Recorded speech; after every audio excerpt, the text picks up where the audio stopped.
So hello everyone, welcome to my YouTube channel. I hope you guys are doing great. So in this video I'm going to talk about how you can create that kind of realistic car paint material in the Blender with the help of the simple node setup. So here you can see at the bottom we have some cool node setup which is give you that kind of realistic car paint material effect.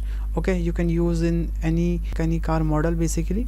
Okay, so how you can create this in this video I'm going to talk about each and everything, how you can use these nodes and how these nodes exactly work basically. So let's start it. So first of all I just want to delete this material and we'll just start from the scratch. So I will just delete this material from my material slot and I will also delete from here. So here you can see right now we don't have any material in our model. So first of all I will just create a new material pressing this new button. I will just hit the new and we'll just get the regular principal BSDF node. I will just delete this principal BSDF node and I will just add one node. It's called basically glossy BSDF. Okay, so I will just add one node. It's called basically glossy BSDF. Yeah, and here I will just add one color. So I have already created one color code. You can use this color code. If you want to copy this same color code you can copy from here. So that is basically that orange color and I will just plug this into our surface, and after that I will just link this material into our middle portion as well. So I will just select this middle portion, then I will select this side part and I will just press the Ctrl L and I will just do make link as a material. So we'll see the same material into our middle part as well. Okay, so right now we have just add only one node and here we have a glossy BSDF. So I just want to duplicate this glossy BSDF one more time, and right now I will just change this color. Okay, I will just put the color little gray. So I will just go to here and here I will just change this color little grayish. I think that's look fine. Then I will just plug this node into our surface, but right now we don't have any extra slot to plug this node into our material output, so we have to just add one node. It's called basically a mix shader.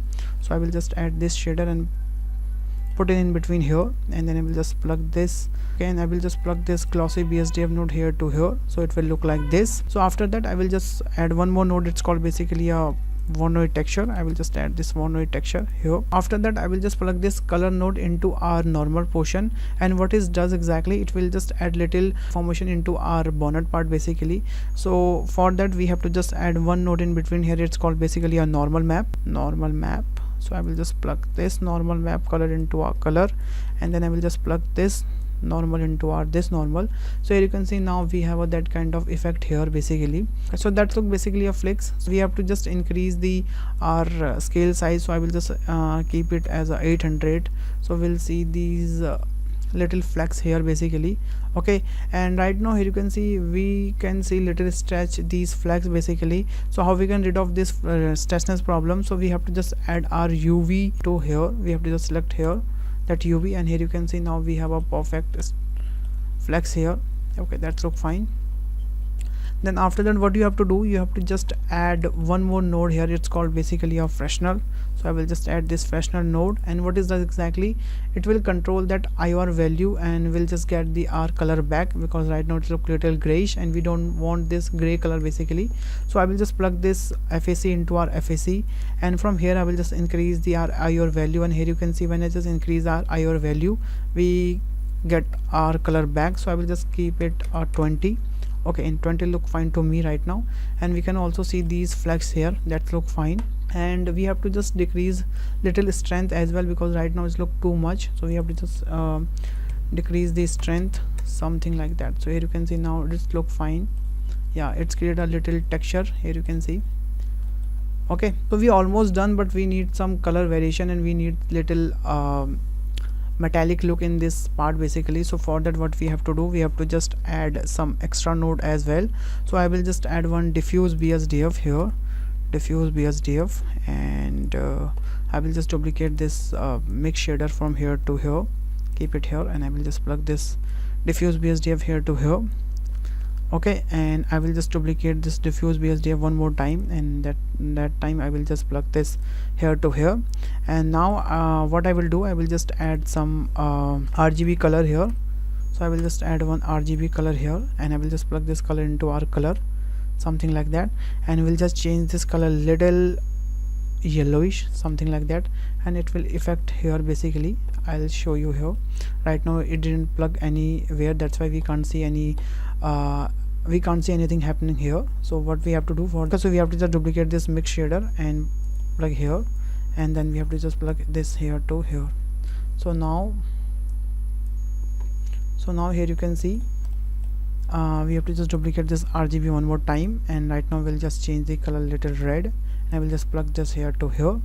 Okay, so now we can see we have little red color here and little yellow color as well, and we'll add the same node here, which is a Fresnel. I will just add this Fresnel node here, and I will just plug it into a FEC, and right now I will just decrease this value and keep it only 1.